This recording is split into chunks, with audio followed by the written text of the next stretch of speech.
This is Kreskin. Of course, I did not expect you to read my thoughts. I'm reading yours right now, and you're looking at the current edition of What's on My Mind. I'm going to tell you some thoughts rather quickly, and the final remarks regarding kids may hit home. But we're all concerned about the wearing of masks and what have you. And yet, a couple of days ago, I'm sure you heard about the gentleman in New Jersey, bless his soul, what a tragedy, who crashed because he wasn't breathing enough oxygen, wearing a mask, driving a car. So as safe as certain things are, we've got to take some of the advice that we're given in general with a grain of salt. The other factor that's pretty much in my mind is we've been sequestered for a long time.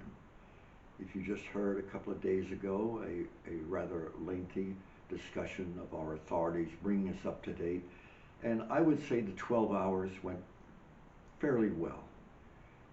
The 12 hours seemed to go faster than that, but it was rather a lengthy period, and these individuals seemed to be savoring with the ongoing conversation, which you know and I know we're not paying an awful lot of attention to.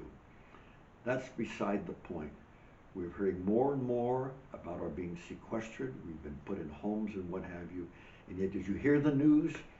About a week ago, they found, and I'm not getting the exact areas correct, but in the East Coast here, a massive study, and the gentleman that came on, one of the officials, was surprised.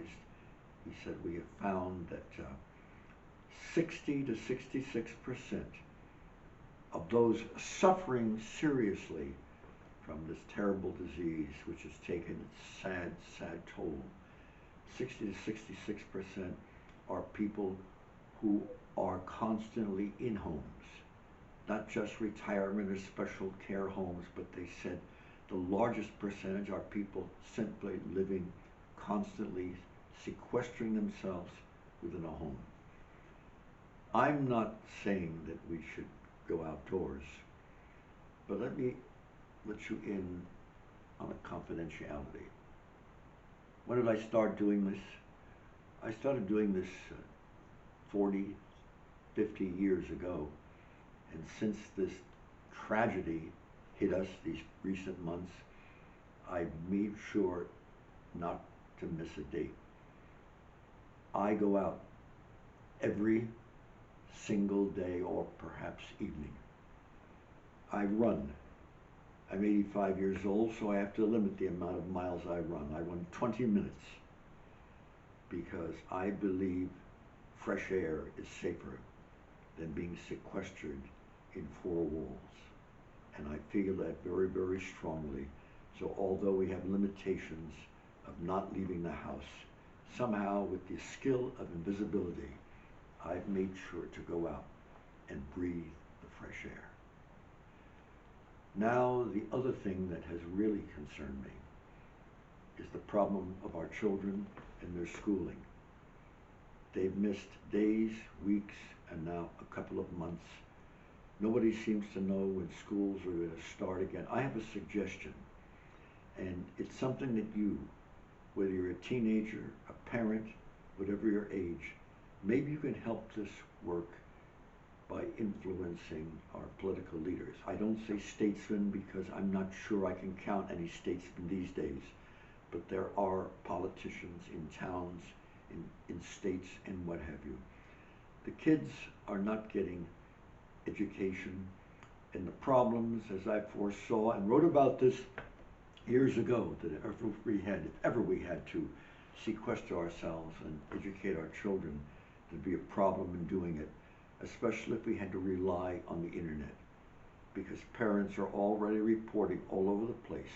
It's very difficult to keep a youngster sequestered in front of a box, paying attention and doing this for an hour, 2 hours, or how many hours each day.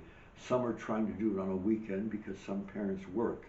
And then there's the other problem, which our wise fathers, and again, not statesmen, but our wise politicians did not think about. And that is that some parents, believe it or not, this is a well-kept secret, some parents have more than one child, and they're different ages. How do you sequester and have school with a teacher in another place, and the teachers say already they sense that the communication is not that good, because it's very difficult to see a glance or change of expression in a young man or woman that you're teaching when you're in another area. And then when you've got more than one kid and have to figure out how to balance everything together, it just doesn't work that easy.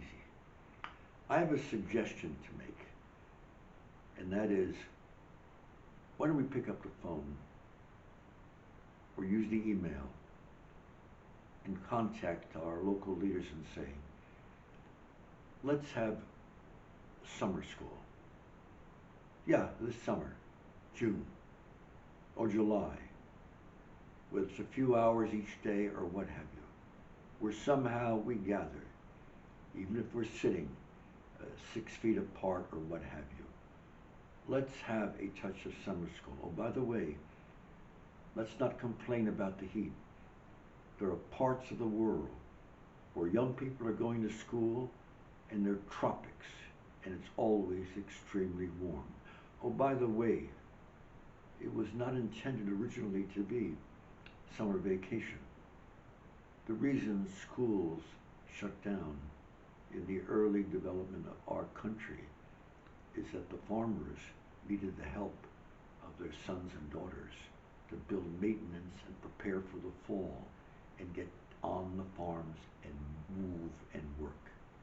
That was the original reason, not a 2 months vacation. Give a call on a suggestion. It may work.